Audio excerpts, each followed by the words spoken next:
ప్రభు అయిన యేసయ్య శ్రేష్ఠనామమున మీ అందరికీ నా హృదయపూర్వక వందనాలు. మరి ఒక ప్రాయము ఇట్లా వీడియో రీతిగా మీ ముందుకు రావడం గల కారణము, అంత్య దినములందు అనేక మంది వేషాలు వేసుకుని వస్తారు, వెలుగుదూతలు ఎవరు వస్తారు, జాగ్రత్తగా ఉండండి.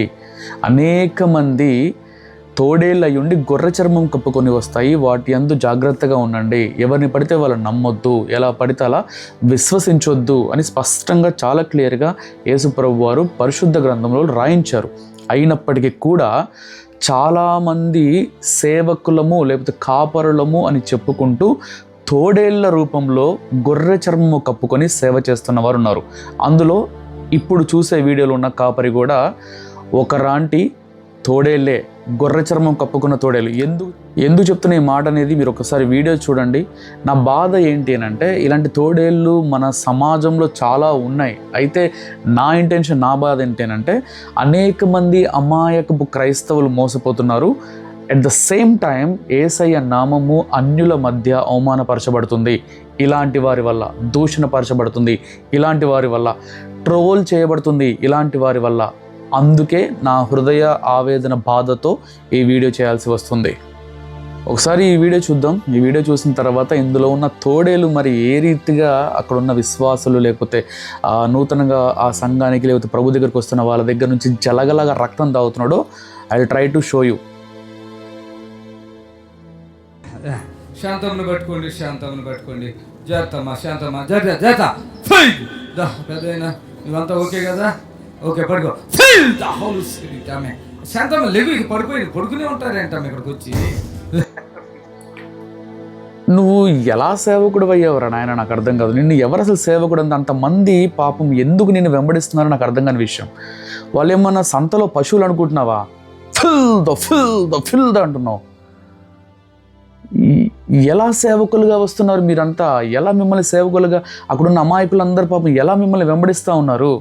ఎందుకు సంతలో గేదెలాగా అట్లా అరుస్తున్నావు? దేవుడు సమాధానానికి కదా అధిపతి, సమాధానకర్త కదా ఆయన. నువ్వెందుకు అలా అరుస్తున్నావు? అయిన పరిశుద్ధ లేఖన గ్రంథంలో ఏముంది? అందుకే ఒక్కసారైనా బైబిల్ చదివితే, బైబిల్ వాక్య జ్ఞానం అనేది ఉంటే ఏం చేయాలో ఏం చేయకూడదో తెలుస్తుంది. కానీ మీరంతా బైబిల్ కూడా చదవకుండా, మినిమం జ్ఞానం లేకుండా, మినిమం ఒక్కసారి కూడా బైబిల్ చదవకుండా డబ్బులే సంపాదనగా, డబ్బులే ధ్యేయంగా దీన్ని ఒక బిజినెస్గా చేస్తూ ఉన్నారు. పరిశుద్ధాత్మ మీ మీదకి వచ్చినప్పుడు మీరు శక్తి నొందెదరు. పరిశుద్ధాత్మ మీ మీదకి వచ్చినప్పుడు మీరు శక్తి నొందెదరు అని స్పష్టంగా పరిశుద్ధ గ్రంథంలో రాయబడి ఉంది. మరి పరిశుద్ధాత్మ దేవుడు వారి మీదకి వచ్చినప్పుడు వాళ్ళు శక్తి నొందాలి. కానీ ఎందుకు కింద పడిపోతున్నారు? ఎందుకు కింద పడిపోతున్నారు? ఎక్కడుంది పరిశుద్ధ గ్రంథంలో? ఎక్కడుంది? ఏ శిష్యుడైనా సరే, యేసు ప్రభువు అయినా సరే, ఎవరైనా సరే వాళ్ళు పరిశుద్ధాత్మ ఫిల్ ది హోలీ స్పిరిట్ అంటున్నావు కదా. ఇలా అంటున్నప్పుడు పరిశుద్ధ గ్రంథంలో ఎక్కడుంది? వాళ్ళు ఆత్మచేత నింపబడిన తర్వాత కింద పడిపోయినట్టు ఎక్కడుంది? యేసు ప్రభువు వారు చేశారా? పోనీ అపోస్తలులు చేశారా? పోనీ ఇంకెవరైనా చేశారా? పరిశుద్ధ గ్రంథంలో నువ్వు చూపించలేనప్పుడు నువ్వు చేసేది దొంగ బోధనే, నువ్వు చేసేది దొంగ సేవనే. వీడియో చూద్దాం. ఆ వీడియోలో అయితే మరీ దారుణం. దేవుణ్ణి లేకపోతే దేవుని దగ్గర నుంచే అద్భుతాన్ని లేకపోతే ఒక స్వస్థతను, ఒక అద్భుత కార్యాన్ని డబ్బులకి అమ్మేసుకుంటున్నారు. చూద్దాం. హాస్పిటల్కి పోతే కేజీ గడ్డ ఉందమ్మా, ఎంఆర్ఆ స్కానింగ్ లో చెప్పింది. కేజీ గడ్డ ఉందా? ఇప్పుడు అది ఎంత తగ్గింది? అర కేజీ తగ్గిపోయింది. ఇదే నెల్లూరులో ఒక హాస్పిటల్కి పోతే కడుపులో కేజీ గడ్డ ఉందమ్మా, దాన్ని ఆపరేషన్ చేసి తీయాలని చెప్పారు. అయితే ఎప్పుడైతే ఈయన దగ్గరికి వచ్చాడో ప్రార్థన చేయించుకున్నారో 1/2 కేజీ తగ్గిపోయిందని చెప్పేసి అంటారు. అయితే ఇక్కడ దాకా ప్రాబ్లం ఏం లేదు కదా. ఈ తర్వాత ఏమైందో అదే ప్రాబ్లం. ఒకసారి చూడండి. కేజీ గడ్డలు, 1/2 కేజీ గడ్డలు కొంచెం తగ్గిపోయింది, కొంచెం ఉంది. మరి కోసుకుని తీసుకుని శుభ్రంగా ప్రార్థన చేయించుకుంటే అది కూడా బాధలు. మళ్ళీ మా పిల్లలు హాస్పిటల్ కానుక ఇచ్చారా మీరు? వేసేసింది. ఎంత ఇచ్చారు? చూసారా? విన్నారా? కానుక ఇచ్చారా మీరు? ఎందుకు ఇవ్వాలి కానుక? దేని గురించి ఇవ్వాలి కానుక? ఎక్కడుంది పరిశుద్ధ గ్రంథంలో కానుక ఇవ్వాలి అని చెప్పేసి? స్వస్థపరచబడితే కానుక ఇవ్వాలని ఎక్కడ ఉంది ఈ పరిశుద్ధ గ్రంథంలో? ఒక రోగిని, ఒక సేవకుడు కావచ్చు, అపోస్తలులు కావచ్చు, యేసు ప్రభువు వారు కావచ్చు, వాళ్ళు స్వస్థపరిచిన తర్వాత వాళ్ళు నువ్వు ఇంత కానుక ఇయ్యమ్మా, లేకపోతే ఈ రోగానికి ఇంత కానుక, లేకపోతే ఈ రోగానికి ఇంత కానుక అని ఇక్కడ ఉన్న పరిశుద్ధ గ్రంథంలో ఉందా? ఎందుకు ఇంత దరిద్రంగా డబ్బు కోసం ఇంతగా దిగజారిపోతున్నారు?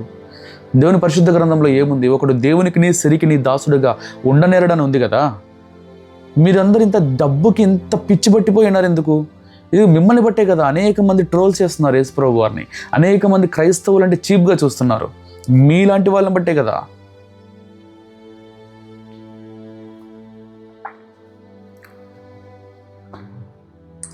$15,000 అడిగినరు. ఎప్పుడు? పోయినసారి వచ్చినప్పుడు. ఎంత ఇచ్చారు? ఆయాలు 6,000 వేసిన. అది అరకేజీ తగ్గటం 6,000 కారణం. ఇప్పుడు 9,500 వేసిన సార్. టాబ్లెట్ కూడా వేసుకోలేదు సార్. ఎక్కడికి వచ్చినానే కానీ 6 నెలల నుంచి. కానుక ఇచ్చారా మీరు? కానుక ఇచ్చాము. ఎంత ఇచ్చారు అని అడిగితే 15,000 అడిగారంట. 15,000 అడిగారు. 15,000 అడగడం ఏంటి అంటే, కడుపులో కణితి ఉంటేనేమో ఒక రేటు, క్యాన్సర్ అయితే ఒక రేటు, మరొక రోగం అయితే ఒక రేటు. ఏంటి రేట్లు కడుతున్నారా వ్యాధులకి? ఇట్లా డబ్బులు లాగి స్వస్థత చేస్తున్నారా? దేవుడు ఒకవేళ మీకు ఆ కృపావరం ఇచ్చాడేమో, స్వస్థపరిచే ఆ కృపావరం ఇచ్చాడేమో, అయితే ఏంటి ఈ డబ్బులేంటి? దీనికి ఇంత రేటు, దీనికి ఇంత రేటు, దీనికి ఇంత రేటు. ఎందుకు ఇంత దిగజారిపోతున్నారు, ఇంత దరిద్రానికి జారిపోతున్నారు? మరి కోసుకుని తీసుకుని ప్రార్థన చేయించుకుంటే అది కూడా బాధలు. మళ్ళీ మా పిల్లలు హాస్పిటల్ కానుక ఇచ్చారా మీరు? వేసేసింది. ఎంత ఇచ్చారు? 15,000 అడిగినరు. ఎప్పుడు? పోయినసారి వచ్చినప్పుడు. ఎంత ఇచ్చారు? ఆయాలు 6,000 వేసిన. అది అరకేజీ తగ్గటం 6,000 కారణం. చూడు, కొంచెమైనా సిగ్గు లేకుండా ఎంత అడిగారంటే 15,000 అడిగారు. పోయినసారి వచ్చినప్పుడు మరి ఎంత ఇచ్చావనంటే 6,000 ఇచ్చాను. 6,000 ఇచ్చినావు కాబట్టి నీకు అరకేజీ తగ్గింది. ఒకవేళ మొత్తం ఇచ్చుంటే మొత్తం తగ్గేది. మీలాంటి వాళ్ళని మనలో కూడా నాకు అర్థం కావట్లేదు. మీలాంటి వాళ్ళని ఎలా కోపం వస్తుంది, తట్టుకోలేనంత కోపం వస్తుంది. 6,000 ఇచ్చింది కాబట్టి సగం పోయిందా, మిగతా ఇచ్చేస్తే మిగతా పోతుందని చెప్పేసి అంటాడు. చూడండి, అది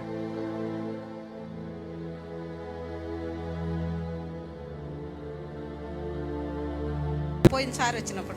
ఎంత ఇచ్చారు? ఆయాలు 6,000 వేసిన. అది అరకేజీ తగ్గటం 6,000 కారణం.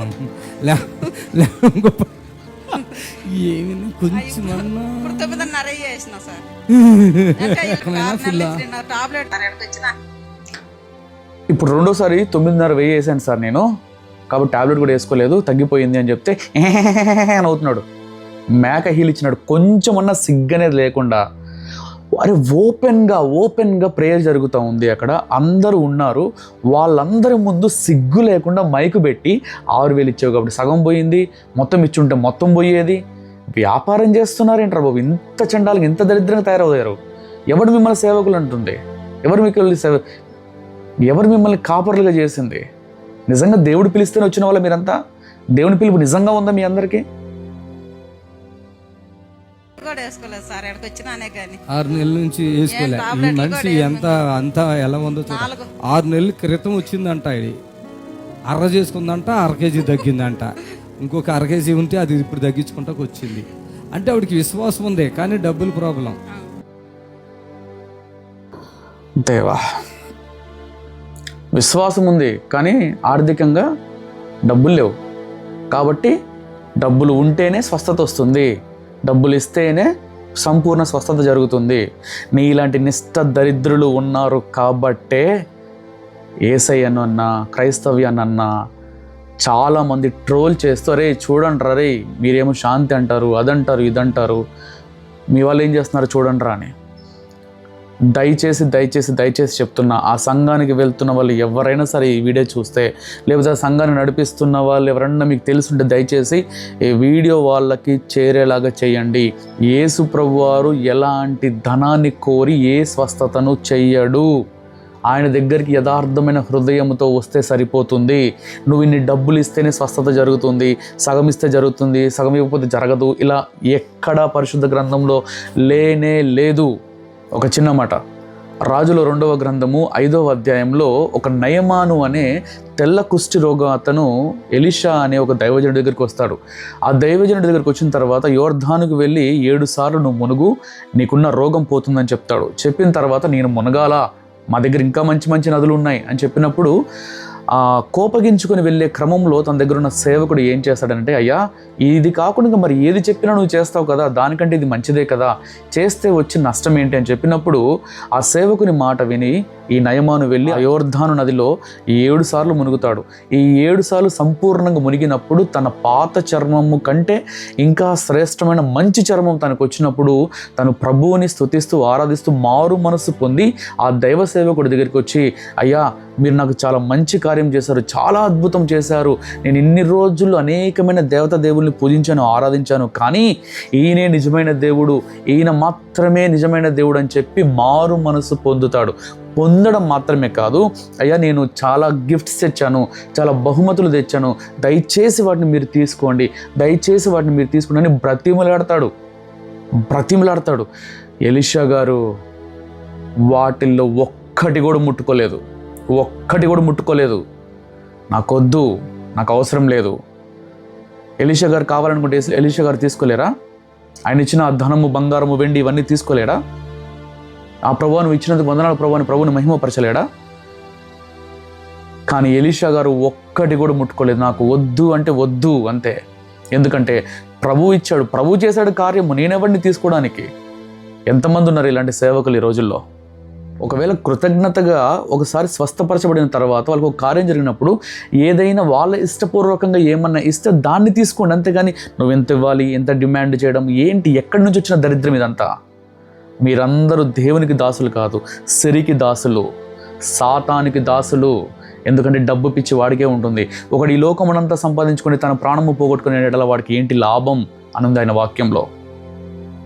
మరొక చిన్న విషయం ఏంటి అని అంటే, ఎప్పుడైతే ఎలీషా గారు వద్దన్న ఈ బహుమానాన్ని గెహాజీ అనే ఇంకొక సేవకుడు ఏం చేశాడంటే, కకృతిపడి నాకు వచ్చేస్తుంది, నాకు పేరు ప్రఖ్యాతులు వస్తే నాకు కూడా డబ్బు వస్తుంది, నేను కూడా ఉన్నవాడనైపోవచ్చు, డబ్బున్నవాడనైపోవచ్చు, ఆస్తిపరునైపోవచ్చు అని చెప్పేసి దురుద్దేశంతో మరలా నయమాను వెనకాల వెళ్ళి ఆ బంగారము, వెండి అవన్నీ తీసుకొని వచ్చిన తర్వాత ఎలీషా గారు అడుగుతారు, ఎక్కడికి వెళ్ళావు, ఏం చేసావనంటే, అయ్యా నేను ఎక్కడికి వెళ్ళలేదు, ఏం చేయలేదు అంటాడు. ఎందుకు నువ్వు ఇలాంటి దరిద్రపు పని చేసావని చెప్పేసి ఆ నయమానుకున్న తెల్ల కుష్ఠరోగం ఏదైతే ఉందో అది నీకు వచ్చునుగాక అని చెప్పేసి చెప్తాడు. ఆ చెప్పిన మరుక్షణమే తెల్ల కుష్ఠరోగం వచ్చి గెహాజీ పాడై నశించిపోతాడు. అలాంటి శాపమైన నాశనకరమైన తెగులు మీరు తెచ్చుకోవద్దని ప్రేమపూర్వకంగా మిమ్మల్ని అందరినీ నా హృదయపూర్వకంగా విన్నవించుకుంటున్నాను, ప్రాధేయపడుతున్నాను. దయచేసి ఇప్పటి నుండైనా ఇలాంటి దరిద్రాలు మానేయండి. ప్రభువు పిలిచుంటే మిమ్మల్ని యథార్థంగా ప్రభు ఏది చెప్తే అది